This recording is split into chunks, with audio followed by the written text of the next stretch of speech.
नमस्कार दोस्तों, मैं शिव कुमार वर्मा, मेरा चैनल यश कुमार।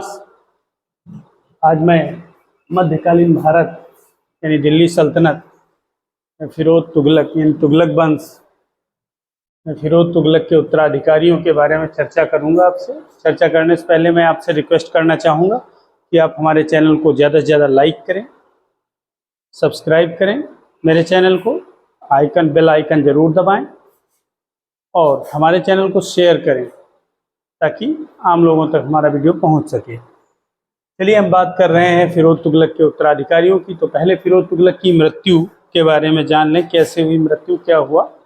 असल में फिरोज तुगलक बूढ़े हो चले हैं। 1387 की बात है।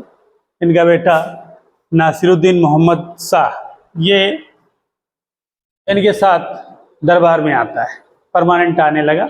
इन्होंने सोचा कि अब नासिरुद्दीन मोहम्मद शाह ये हमारा उत्तराधिकारी होगा। इन्होंने लगभग सारी सत्ता सौंप दी उसे, ज़्यादा मतलब नहीं रखा। लेकिन तभी गुजरात में विद्रोह हो जाता है। नासिरुद्दीन मोहम्मद शाह से विद्रोह को दबाने के लिए कहा जाता है। ये इतना निकम्मा निकलता, ये भाग जाता है हरम में। जब हरम चला जाता है तो सुल्तान को बड़ा गुस्सा आता है। सुल्तान बैठ करके डोले में अपनी सेना के समक्ष जाता है। सेनापति के बिना बिल्कुल अलग थलग पड़ जाती है, वो विद्रोह करने पर आमादा हो जाती है। लेकिन जब सुल्तान पहुंचता है तो सेना आत्मसमर्पण कर देती है और शांत हो जाती है। ठीक इस तरीके से सुल्तान ने, फिरोज तुगलक ने कैसे भी सेना को संभाल लिया। फिर उसके बाद मोहम्मद से उसने कहा, नासिरुद्दीन मोहम्मद से, कि यार तुम अब सत्ता संभाल लो, बड़े हो गए हो, सत्ता संभालो। ये भाग गया समाना। जब समाना भाग गया, अब सुल्तान के पास कोई चारा ना रहा। इसके 4 बेटे थे। तुगलक शाह, जिसे फतेह खां के नाम से जाना जाता था पहले, दूसरा अबू बकर जिसे जफर खां के नाम से जाना जाता था, तीसरा बेटा नासिरुद्दीन मोहम्मद जो नासिरुद्दीन मोहम्मद शाह के नाम से शासक बना था, और चौथा बेटा नसरत शाह था जो गद्दी पर नहीं बैठा था, वो पहले ही मर गया था।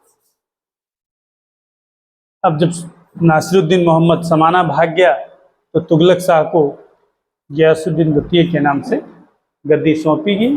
सुल्तान ने गद्दी सौंप करके सुल्तान तो मर गया। सुल्तान के मरने के बाद जो इसके दास थे, दास सुल्तानी बन गए। वो सुल्तान को चलाने वाले और बनाने वाले बन गए। अब सुल्तान उनकी उंगलियों पर के इशारे पर नाचने लगा। ये एक समस्या थी। तो तुगलक शाह द्वितीय, जिसे तुगलक शाह या गियासुद्दीन द्वितीय के नाम से इसे जाना जाता है, ये बचपन का नाम इसके फतेह का था, उसी के नाम से जाना जाता था। लेकिन जब गद्दी पर बैठा, तुगलक शाह के नाम से बैठा, इसे गियासुद्दीन द्वितीय भी कहते हैं। गद्दी पर बैठा, लेकिन 4 महीने 15 दिन के शासन के बाद ये बहुत ज़्यादा दारू पी लेता है, और इतना ज़्यादा शराब पीने के कारण इसकी मृत्यु हो जाती है। 4.5 महीने पर इसकी मृत्यु हो गई। अब अगला शासक बना अबू बकर। अबू बकर जफर खां के नाम से जाना जाता है, और अबू बकर शासक बनते हैं। ये भी बहुत बड़े शराबी हैं। इन्होंने भी खूब शराब पी ली और बहुत शराब पीते हैं, लेकिन मरे नहीं। शराबी और ये तो सुल्तानों की खैर खास बात थी, मरे नहीं। लेकिन अब जितना ज़्यादा शराब पीने लगे कि जनता का विश्वास इनसे डिगने लगा, तभी नासिरुद्दीन मोहम्मद शाह ने इसके ऊपर अटैक कर दिया। समाना से अटैक किया था और अबू बकर पकड़े गए और पकड़ करके इन्हें हत्या कर दी गई। मिरात के किले में बंद कर दिया गया और वहीं पर हत्या कर दी गई। इस तरीके से अबू बकर का काम खत्म हुआ। अब नासिरुद्दीन मोहम्मद शाह गद्दी पर बैठा। ये विलासी था अत्यधिक। इनका बड़ा बेटा हुमायूं था और छोटा बेटा नासिरुद्दीन महमूद था। ये भी बहुत शराब पीते थे और इनकी भी मृत्यु हो गई। इनकी मृत्यु के बाद इनका बेटा नासिरुद्दीन महमूद गद्दी पर बैठा, छोटा बेटा नासिरुद्दीन महमूद गद्दी पर बैठा। और गद्दी ये अलाउद्दीन सिकंदर शाह, ये जो हुमायूं इनका बड़ा बेटा था, अलाउद्दीन सिकंदर शाह के नाम से गद्दी पर बैठा, लेकिन 42 दिन बाद ज़्यादा शराब पीने के कारण ये भी मर गया। अब नासिरुद्दीन महमूद गद्दी पर बैठा है और ये लंबे समय तक टिकेगा। टिकेगा कैसे, ये देखिएगा। असल में अब इनकी सत्ता बहुत छोटी हो गई थी, दिल्ली से पालमपुर तक रह गई थी, तो बड़ी सत्ता भी ना थी। हालांकि सुल्तान के पास ओहदा तो था ही, सुल्तान अपने ओहदे का इस्तेमाल कर रहा था खूब। लेकिन तभी 1398 में तैमूर लंग इन पे आक्रमण करता है। तैमूर लंग आक्रमण करता है और इनके राज्य में बड़ा हीला हवाली मची हुई है। इनका वजीर मल्लू इकबाल खां था। तो सुल्तान और मल्लू इकबाल खां ये दो ही प्रमुख अधिकारी समझ लीजिए थे। वो राजा था, सुल्तान था, ठीक, नासिरुद्दीन महमूद, और मल्लू इकबाल खां वजीर था। तो सुल्तान जो है तैमूर लंग के आक्रमण के भय से गुजरात भाग गया, और इनका जो सेनापति था, वो वजीर था मल्लू इकबाल खां, वो बुलंदशहर भाग गया। दोनों के दोनों भाग गए। तैमूर लंग को दिल्ली खाली मिल गई और उसने 15 दिन तक दिल्ली खूब लूटा, जम के लूटा। और फिर मेरठ और जम्मू कश्मीर होते हुए, मेरठ हरिद्वार जम्मू कश्मीर होते हुए वो इन्हें लूटते हुए और फिर वापस चला गया। तो तैमूर लंग था कौन? असल में ट्रांसआक्सियाना का शासक था, उसकी राजधानी समरकंद, ये पूछा जा चुका है। तैमूर लंग ट्रांसआक्सियाना का शासक था और इसकी राजधानी समरकंद थी। ये भी एक तुर्क था और ये बाबर का परदादा था। बाबर का परदादा था। तो ऐसी स्थिति में ये लंगड़ा था, ये एक टांग से लंगड़ा था, मतलब थोड़ा ढबकता हुआ चलता था। इनकी जब ये मर गए तैमूर लंग, तो इनका बेटा शाहरुख गद्दी पर बैठा। और उसके बाद इनका एक फिर धीरे धीरे इनकी पीढ़ी बढ़ती गई। इनकी पीढ़ी में बाबर नाम का एक इनका पोता, शाहरुख का पोता हुआ, यानी तैमूर लंग का परपोता। तो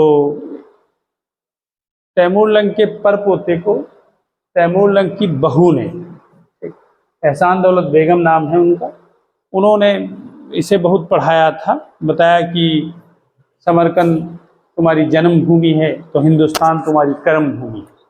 कर्म भूमि इसलिए बताया क्योंकि तैमूर लंग ने इस पे भारत पर आक्रमण किया था, हिंदुस्तान पर आक्रमण किया था और दिल्ली को लूटा था। इसलिए वो हिंदुस्तान को बाबर के परदादा की कर्मभूमि बताती है, और कर्मभूमि बताकर उसे इतना मोटिवेट करती है कि वो भारत पर आक्रमण के लिए उत्सुक हो जाता है। और इस तरीके से बाबर ने भारत में मुगल सत्ता की स्थापना कर दी थी, ठीक, यानी अपनी दादी एहसान दौलत बेगम के कहने पर। अच्छा, तो कुल मिला के आपने ये देखा कि नासिरुद्दीन महमूद के समय में तैमूर लंग ने जब आक्रमण किया तो ये तो गुजरात चला गया, ठीक, और इसका वजीर मल्लू इकबाल खां बुलंदशहर चला गया। उसके बाद जो है उसने 15 दिन तक दिल्ली लूटा, वो तो वापस चला गया। हमने बताया ये ट्रांसआक्सियाना का रहने वाला तैमूर लंग था, ठीक, और यहाँ से इसकी राजधानी समरकंद थी। यहाँ से खूब धन लूट करके ले गया। जो कुछ अलाउद्दीन खिलजी, फिरोज तुगलक, मोहम्मद बिन तुगलक ने जो कुछ बचाया था वो सब लूट के ले गया। तैमूर लंग के वापस जाने के बाद नासिरुद्दीन महमूद दिल्ली वापस आते हैं और अपनी सहायता के लिए वकील मुतलक का पद सृजित करते हैं और दिल्ली में फैली हुई अराजकता को दूर कर लेते हैं। अराजकता दूर हो जाती है। इस तरीके से ये थोड़ा अपने आप को सिक्योर महसूस करने लगते हैं। लेकिन तभी मलिक सरवर ने जौनपुर में सरकी वंश की स्थापना की। सरकी वंश की स्थापना हो गई जौनपुर में, तो अब सरकी वंश चमकने लगा। सरकी वंश चमकने लगा और सरकी वंश ने कुछ खूबियाँ भी पैदा कर रखी थी स्थापत्य के क्षेत्र में। यानी इन्होंने जौनपुर में जो है अटाला मस्जिद वगैरह का निर्माण कराया, सरकन विधि का इस्तेमाल किया और साथ में शिक्षा के क्षेत्र में जौनपुर को अग्रणी बनाया। एक सरकियों ने शिक्षा के क्षेत्र में जौनपुर को अग्रणी बनाया और जौनपुर सिराज हिंद कहलाने लगा, यानी भारत का सिराज कहलाने लगा जौनपुर इसी सरकियों के समय में। अच्छा, फिर उसके बाद ये सब लोग वापस आ जाते हैं भाई, ठीक। लेकिन तभी 1412 में मुल्तान का इक़्तिदार खिज़्र खां दिल्ली पर आक्रमण कर देता है, ठीक। मल्लू इकबाल खां मारा जाता है और फिर सुल्तान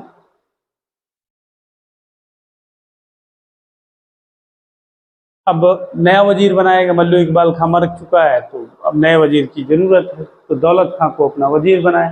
दौलत खां लालची प्रवृत्ति का था, वो अधिकार करना चाहता था, लेकिन कुछ समय बाद जब सुल्तान की मृत्यु हो गई तो अब दौलत खां के पास कुछ बचा नहीं। उधर खिज़्र खां ने फिर दिल्ली पर आक्रमण करके दौलत खां की हत्या कर दी और सैयद वंश की स्थापना कर दी। इस तरीके से तुगलक वंश का पतन हुआ और सैयद वंश का उदय हुआ। तो आपने इसमें ये देखा कि इस वंश ने अपनी सत्ता को खूब बढ़ाया। इस वंश का एक शासक हुआ मोहम्मद बिन तुगलक, जो दिल्ली सल्तनत को इतना बढ़ा ले गया कि सल्तनत काल में क्या पूरे मध्यकाल में उससे बड़ी सत्ता किसी ने स्थापित ना की।